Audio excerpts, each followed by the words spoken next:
2 अगस्त 1981 की तारीख, आधी रात से ठीक पहले की बात है। प्रिमरोज नाम का एक मालवाहक जहाज मुर्गी का चारा लेकर बांग्लादेश और ऑस्ट्रेलिया के बीच सफर कर रहा था। खराब मौसम और कुछ कंफ्यूजन के चलते जहाज भटक गया और सुबह पता चला कि जहाज एक श्वाल्स रॉक से टकराया है। सूखी जमीन देखकर जहाज के कैप्टन को हिम्मत मिली। सामने एक बड़ा सा टापू था जिसमें मीलों लंबा बीच था।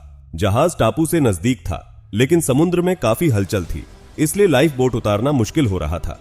चूंकि जहाज के डूबने जैसा कोई खतरा नहीं था, इसलिए कैप्टन ने फैसला किया कि जहाज पर ही रुककर मदद का इंतजार करेंगे। कुछ दिन गुजरे। एक दिन शिप के वॉच टावर में खड़े एक लड़के को कुछ लोग दिखाई दिए। उसने देखा कि कुछ लोग टापू के जंगलों से उस ओर आ रहे हैं। पहले तो उसे लगा शिपिंग कंपनी ने रेस्क्यू के लिए लोग भेजे होंगे। फिर उसने नजर जरा पैनी की। ये आम लोग नहीं थे, छोटे कद के लेकिन तगड़े आदमी जिनके घुंघरालू बाल थे। इनमें से किसी ने भी कपड़े नहीं पहन रखे थे, सिवाय एक बेल्ट जैसी चीज जो उनके कमर से बंधी थी। साथ ही इन लोगों ने भाले और धनुष तीर पकड़ रखे थे, जिन्हें वो हवा में लहरा रहे थे। उसी वक्त वहां से कोसों दूर हांगकांग में रीजेंट शिपिंग कंपनी के ऑफिस में फोन की घंटी बजी। फोन उठा। सामने से प्रिमरोज के कैप्टन की कांपती हुई आवाज आई। 50 के आसपास जंगली लोग लकड़ी की नाव से जहाज पर हमला करने आ रहे हैं। शाम तक ये शिप पर चढ़ जाएंगे, कोई नहीं बचेगा। जल्दी हेलीकॉप्टर भेजकर हथियार गिराओ। इस बातचीत से ऐसा लग रहा था मानो 18 सदी का कॉल 20वीं को आ गया हो। लेकिन इसका कारण भी था। जिस टापू के किनारे प्रिमरोज रुका था, उस टापू पर सदियां कभी बीती ही नहीं थीं। ये कॉल आते ही कंपनी ऑफिस में हंगामा मच गया। बात हांगकांग गवर्नमेंट तक पहुंची। एक सरकारी प्रवक्ता ने कहा, लगता है प्रिमरोज का कैप्टन पागल हो गया है। अगले दिन प्रेस में खबर छपी कि इस आइलैंड के लोग आदमखोर हैं, इंसान को मारकर खा जाते हैं। इधर शिप पर हालत खराब थी। एक फ्लेयर गन, कुछ पाइप, जिसको जो मिला पकड़कर ले आया। इनका इस्तेमाल कर 24 घंटे तक ये लोग खुद की रक्षा करते रहे। टापू के लोग शिप पर तीर चला रहे थे, लेकिन तेज हवा के चलते तीर जहाज तक नहीं पहुंचे। ऊपर से शिप की ऊंचाई के चलते कोई चढ़ भी नहीं पाया। एक हफ्ते बाद इंडियन नेवी का हेलीकॉप्टर रेस्क्यू के लिए पहुंचा। रस्सी से चढ़ाकर शिप में मौजूद लोगों को बचाया गया। जहाज वहीं खड़ा रहा। डिसमेंटल करने के लिए एक कंपनी को कॉन्ट्रैक्ट मिला।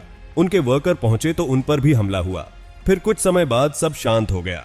जंगल से लोग आते रहे, लेकिन वक्त के साथ उन्होंने हमला करना बंद कर दिया। नॉर्थ सेंटिनल आइलैंड, जिस आइलैंड पर यह सब हो रहा था, वो भारत के अंडमान आइलैंड्स का नॉर्थ सेंटिनल आइलैंड है। और जिन लोगों ने हमला किया उन्हें सेंटिनली आदिवासी कहा जाता है। भारत का ये वो इलाका है जिसका 60,000 सालों से पाला नहीं पड़ा है। यहाँ ना कोई जा सकता है, ना इन लोगों से मिल सकता है। आज आपको बताएंगे भारत की उस आदिवासी समुदाय के बारे में जिनका पाला आधुनिकता से नहीं पड़ा, जिनके इलाके में पैर रखना तक मुश्किल है। क्या है इनकी कहानी, चलिए जानते हैं। तो बात शुरू होती है 1296 से। मार्को पोलो ने अपने संस्मरण में लिखा कि अंडमान के ये लोग आदमखोर होते हैं। इनके तेज दांत, लाल आंखें होती हैं और ये जिसे देखते हैं मार डालते हैं। मार्को पोलो ने ये लिख तो दिया, लेकिन हिस्टोरियन नहीं मानते कि उसने कभी अंडमान पर पैर रखे। संभव है कि पोलो ने जो भी लिखा वो सब सुनी सुनाई बातें थी। नॉर्थ सेंटिनल आइलैंड का पहला ऑफिशियल मेंशन 1771 में मिलता है, जब ईस्ट इंडिया कंपनी का एक जहाज सर्वे करने के लिए यहां पहुंचा था। इन लोगों ने आइलैंड पर आग जली देखी, लेकिन वहां उतरे नहीं। आधुनिक मनुष्य का पैर इस आइलैंड पर पड़ा साल 1867 में। तब भी एक कार्गो शिप आइलैंड के किनारे क्रैश कर गया था। शिप से 86 लोग आइलैंड पर उतरे। उन्हें आइलैंड पर रहने वाले आदिवासियों का कुछ पता नहीं था। 3 दिन बाद एक आइलैंड जब ये लोग नाश्ता कर रहे थे, तब इन पर अचानक हमला हुआ। बड़ी मुश्किल से ये लोग जान बचाकर भागे और तब कंपनी के एक शिप ने इन्हें रेस्क्यू किया था। सेंटिनली लोगों और आधुनिक मनुष्य का पहला कांटेक्ट 1880 में हुआ। रॉयल नेवी के officer Morris Portman armed forces को लेकर नॉर्थ सेंटिनल आइलैंड तक पहुंचे। बहुत दिनों की खोज के बाद इन्हें एक बूढ़ा, एक औरत और 4 बच्चे मिले, जिन्हें ये अपने साथ पोर्ट ब्लेयर ले आए। आदमी और औरत कुछ ही दिनों में मर गए। बच्चों की भी तबीयत खराब होने लगी तो पोर्टमैन ने उन्हें वापस आइलैंड पर छोड़ दिया। इसके बाद ब्रिटिशर्स की तरफ से आइलैंड के लोगों से कांटेक्ट करने की कोई कोशिश नहीं हुई। 1896 में पॉसिबली काला पानी से भागकर एक फ्लोट बोट के जरिए कोई प्रिजनर इस आइलैंड तक आ पहुंचा था। कुछ रोज बाद एक सर्च पार्टी उसके पीछे पीछे आई तो उन्हें उसकी लाश मिली, जिस पर तीर के निशान थे और गला रेत दिया गया था। इसके बाद लगभग 70 साल तक कोई इस आइलैंड के नजदीक नहीं गया। आजादी के भारत सरकार की तरफ से भी इस आइलैंड के लोगों से कांटेक्ट करने की कोशिश नहीं की गई। फिर बाद में सरकार ने कुछ रिसर्चर्स को आइलैंड तक जाने की इजाजत दी। 1967 में त्रिलोकनाथ पंडित इस आइलैंड तक पहुंचे। वो एक ऑफिशियल स्क्वाड के साथ पहुंचे थे। उनकी नाव आइलैंड तक पहुंची। दूरबीन से देखा तो सेंटिनलीज ट्राइब्स दिखाई दिए, लेकिन बोट देखते ही वो जंगल की ओर भाग गए। टीएन पंडित और उनकी पार्टी ने कदमों के निशान का पीछा किया। अंदर जंगल में उन्हें 18 झोपड़ियां दिखाई दी। पहली बार इन लोगों के बारे में कुछ पता चल रहा था। झोपड़ियां घास और लकड़ियों की बनाई थी। अंदर आग जल रही थी। वहां शहद, सुअर की हड्डियां थी। लकड़ी के कुछ बर्तन थे, कुछ भाले और तीर भी मिले। तीर की नोक पर लोहा लगा था, जिससे पता चला कि ये लोग मेटल से वाकिफ थे। इन लोगों की किसी आदिवासी से मुलाकात तो नहीं हो पाई, लेकिन वहां कुछ मेटल के बर्तन और नारियल जरूर छोड़ आए। 1970 तक ये इलाका सरकारी पहुंच से बाहर रहा। फिर 1970 में सरकार ने तय किया कि कम से कम निशानदेही जरूरी है। इसलिए 1970 में सर्वे के लिए आई एक पार्टी ने आइलैंड पर एक पत्थर लगाया, जिसमें लिखा था कि ये आइलैंड भारत का हिस्सा है। इंटरनेशनल कम्युनिटी में इस आइलैंड के चर्चे हुए तो 1974 में नेशनल ज्योग्राफिक की एक टीम डॉक्यूमेंट्री बनाने के लिए आई। दुनिया में जब भी एक अनछुई ट्राइब से पहला कांटेक्ट किया जाता है तो कुछ तरीके आजमाए जाते हैं। भाषा में बात नहीं हो सकती, इसलिए कुछ गिफ्ट देकर कांटेक्ट बनाया जाता है। साथ ही इशारों से बात करने की कोशिश की जाती है। नेशनल जियोग्राफिक की टीम ने भी यही तरीके अपनाने की कोशिश की, लेकिन जैसे ही उनकी नाव आइलैंड के नजदीक पहुंची, उस पर तीर चलने लगे। एक तीर सीधा डायरेक्टर को लगा। जिस आदिवासी ने तीर चलाया वो जोर से हंसा और एक पेड़ के नीचे जाकर बैठ गया। टीम वापस लौट गई। 3 दिन की कोशिश के बाद टीम टापू के किनारे तक जा पाई। यहां इन्होंने कुछ गिफ्ट छोड़े, मसलन एक सुअर, कुछ नारियल, कुछ बर्तन, एक प्लास्टिक की कार और एक गुड़िया, ये देखने के लिए कि आइलैंड के लोग कैसे रिएक्ट करते हैं। पार्टी ने देखा कि उन लोगों ने बर्तन और नारियल तो ले लिए, लेकिन सुअर को मारकर जमीन में गाड़ दिया। प्लास्टिक की गुड़िया और कार के साथ भी यही सुलूक हुआ। उसी साल नेशनल जियोग्राफिक में सेंटिनलीज आदिवासियों की पहली तस्वीर छपी। नीचे लिखा था, जहां शब्द नहीं तीर बोलते हैं। इसके बाद 70 और 80 के दशक में कई बार सेंटिनलीज लोगों से कांटेक्ट की कोशिश हुई। गिफ्ट लेने के लिए सेंटिनल लोग तैयार थे, लेकिन कोई ज्यादा नजदीक पहुंचने की कोशिश करता तो बदले में तीर से स्वागत होता। आदिवासियों से पहला कांटेक्ट। सेंटिनल लोगों से एकमात्र कांटेक्ट साल 1991 में हुआ। तब एंथ्रोपोलॉजिस्ट की एक टीम आइलैंड पर पहुंची थी। इस टीम में टीएन पंडित और मधुमाला चट्टोपाध्याय भी शामिल थीं। मधुमाला के रूप में पहली बार सेंटिनल लोगों का सामना एक महिला से हो रहा था। इसका असर भी दिखा। तोहफे लेने के बाद एक आदिवासी पुरुष ने मधुमाला की ओर धनुष तान दिया।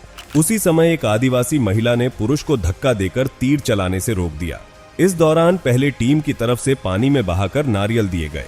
फिर बाद में सेंटिनल लोग कुछ नारियल हाथों से लेने के लिए भी तैयार हो गए। इसके बाद भी कई बार सेंटिनल लोगों से कांटेक्ट करने की कोशिश हुई, लेकिन 1996 में सरकार ने इस पर पूरी तरह से रेस्ट्रिक्शन लगा दिया। 2004 में सुनामी के बाद इस आइलैंड का हवाई मुआयना किया गया तो पता चला कि ये लोग सुनामी से बच गए थे। सरकार की तरफ से खाने के कुछ पैकेट भी गिराए गए, लेकिन हेलीकॉप्टर देखते ही आदिवासियों ने तीर दिखाने शुरू कर दिए। मतलब था, हमें तुम्हारी मदद की जरूरत नहीं। भारत सरकार की तरफ से इस इलाके में जाने पर पूरी तरह रिस्ट्रिक्शन है। लेकिन 2006 में कुछ मछुआरे यहां केकड़े पकड़ने चले गए थे। 3 दिन बाद उनकी लाश बीच पर दिखी। उन्हें बांस से लटकाकर बीच पर खड़ा कर दिया गया था, मानो एक चेतावनी सी जारी हो। लाश वापस ले जाने की कोशिश हुई, लेकिन उस टीम पर भी आदिवासियों ने तीर से हमला किया। चूंकि सेंटिनल लोगों से कांटेक्ट करना मना है, सेंटिनल लोग आखिरी बार खबरों में आए थे साल 2018 में, जब एक क्रिश्चियन मिशनरी ने यहां पहुंचकर इन लोगों से मिलने की कोशिश की। जॉन एलन चाओ नाम का एक अमेरिकन सिटीजन गैर कानूनी रूप से यहां पहुंचा। उसे उम्मीद थी कि वो ईश्वर का वचन इन तक पहुंचाएगा। 15 नवंबर को चाओ यहां पहुंचा। 2 बार उसने गिफ्ट देने और गीत गाकर उनसे कांटेक्ट करने की कोशिश की, लेकिन चाओ के खत के अनुसार आदिवासी या तो जोर जोर से चिल्ला रहे थे या हंस रहे थे। 17 नवंबर को चाओ आखिरी बार आइलैंड तक पहुंचा और वहीं रुक गया। उसने बोट वाले से वापस लौट जाने को कहा। बोट वाले ने बताया कि उसने आदिवासियों को चाओ को घसीट कर ले जाते हुए देखा और अगले दिन उसकी लाश बीच पर लटकी हुई मिली। भारत की तरफ से कई कोशिश हुई कि चाओ के शरीर को वापस लाया जाए, लेकिन जो भी गया उसका तीरों से स्वागत हुआ। अब एक नजर डालते हैं कि इन लोगों के बारे में हमें अब तक पता क्या है। पहली बात ये कि ये लोग आदमखोर नहीं है, क्योंकि आदिवासी मरे हुए साथियों की हड्डियां गले में पहनते हैं। कुछ लोग ऐसा समझते हैं, लेकिन इस बात के कोई एविडेंस नहीं है। ये लोग झोपड़ी बनाकर रहते हैं और जमीन पर सोते हैं। इनमें आदमियों और औरतों की ऊंचाई लगभग 5 फुट के आसपास होती है। ये लोग आग जलाना नहीं जानते, बल्कि बिजली गिरने पर चिंगारी को संभाल कर रखते हैं और उसी से काम चलाते हैं। ये लोग खेती नहीं करते, बल्कि आदिमानव की तरह शिकार और खाना इकट्ठा करते हैं। इसकी भाषा अंडमान की बाकी भाषाओं से बिल्कुल अलग है। इस इलाके में 50 से 200 के बीच लोग रहते हैं। ये नाव चलाना जानते हैं लेकिन तैर नहीं सकते। सरकार की तरफ से यहां जाने पर रिस्ट्रिक्शन है और ये लोग भी नहीं चाहते कि इनसे कांटेक्ट किया जाए। There are valid reasons for this as well. साल 1858 में ब्रिटिशर्स ने अंडमान को अपनी कॉलोनी का हिस्सा बनाया था। तब यहां अलग अलग प्रजाति के 7,000 आदिवासी रहते थे। ब्रिटिशर्स के आने के साथ आई बीमारियां। इन लोगों में इन बीमारियों के लिए कोई नेचुरल इम्यूनिटी नहीं थी, इसलिए 150 साल बाद इनकी संख्या सिर्फ 300 के आसपास रह गई है। अधिकतर जनजातियां लुप्त हो चुकी हैं। सेंटिनल ट्राइब एकमात्र ट्राइब है जिसे बाहरी लोगों से दूरी बनाकर रखी है और इसी कारण ये बचे भी हुए हैं। यहां जाकर आप नहीं कह सकते कि विकास और तरक्की इंसान के लिए जरूरी है, यहां सिर्फ जीना ही काफी है। तो दोस्तों, कैसी लगी आपको ये जानकारी? हमने इस वीडियो में बहुत डिटेल में जानकारी देने की कोशिश करी है। अगर वीडियो पसंद आई हो तो नीचे दिए गए सब्सक्राइब बटन को दबा दीजिए। मिलते हैं आपसे अगले वीडियो में ऐसी ही कुछ दिलचस्प जानकारी के साथ। धन्यवाद।